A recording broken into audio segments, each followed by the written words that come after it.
Finally, guys, after what seems like forever, York9 are finally back playing soccer, having kicked off their 2020 season campaign with a 2-2 draw against CPL newcomers Atlético Ottawa in the first official ONroutico derby.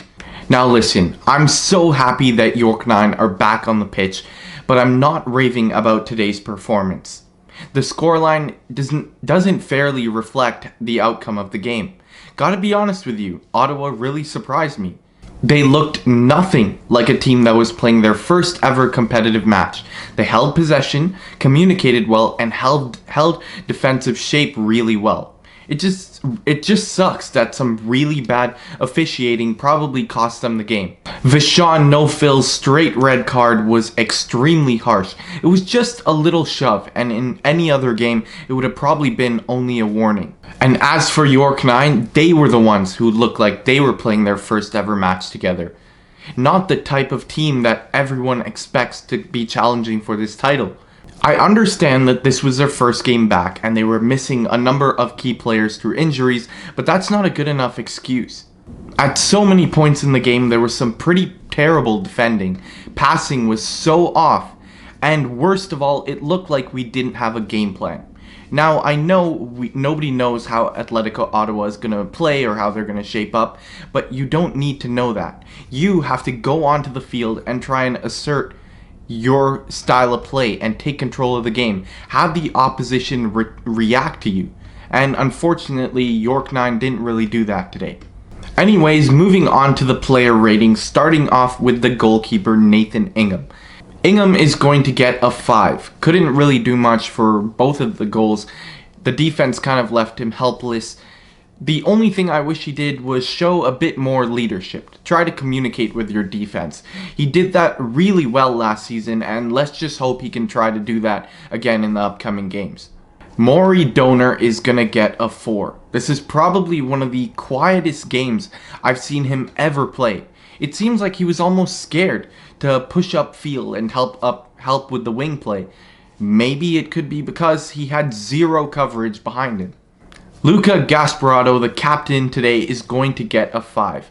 He didn't do anything special. He did his job, which is okay, but even then, as a captain, you're supposed to be that leader and try and lead by example, and today his defending was far from what it should have been. Roger Thompson is going to get a 6. His defending was really poor today, but he was probably one of the more attacking-minded players on the pitch today. He tried sliding a few passes through the midfield and even launching a few balls over the top, hoping our attackers would get onto it. It's just unfortunate that nothing came out of it today. Diadine ABZI is going to get a 3. Like Maury Donor, he was extremely quiet today, and his defending could have been a lot better, especially on the first goal. He's extremely lucky also to not have been booked early on for a pretty clumsy challenge on Mohamed Kourouma. Matthew ARNONE is going to get a 4. Interestingly enough, today he played the defensive midfielder role. Now, he didn't do a terrible job, but it wasn't that great either. He gets the rating of 4 because of a few mistakes he made and also some sloppy passing. Kyle Porter is also going to get a 4 today. He played mostly at center midfield, but eventually slotted in the right back position towards the end of the game. Had nothing really going for him. Wasn't really allowed that much space and time with the ball, and he seemed to be very frustrated with all of the refs' calls today.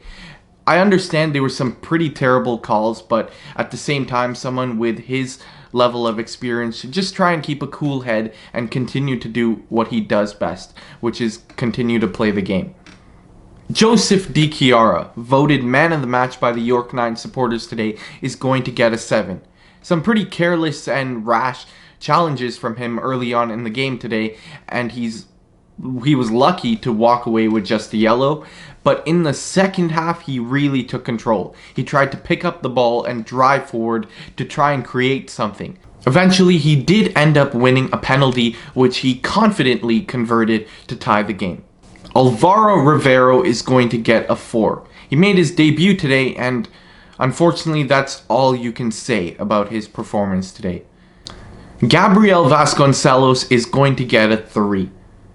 Hopefully there are some better things to come from him, because in today's game he was almost non-existent.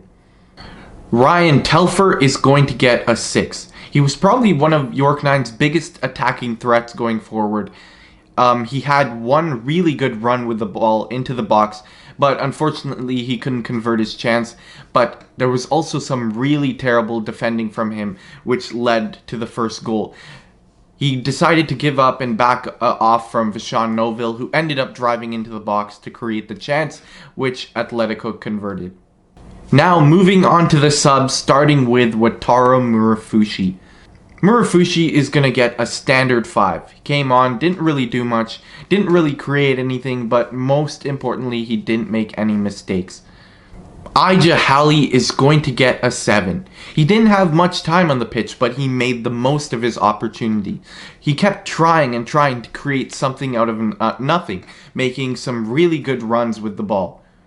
Max Ferrari is going to get an 8. A great debut performance from the 19-year-old. Had a really fantastic run down the right side and capped it off by providing the assist for York9's first goal. Could have easily picked up the man of the match if he had spent a bit more time on the pitch.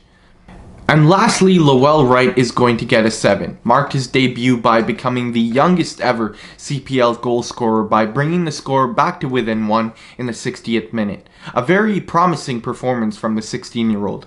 Looked very lively when he came on, and I'm sure he's got a bright future ahead of him. Anyways guys, that's going to be it for this match review. Thanks for watching, I hope you enjoyed it, and most importantly, go York9.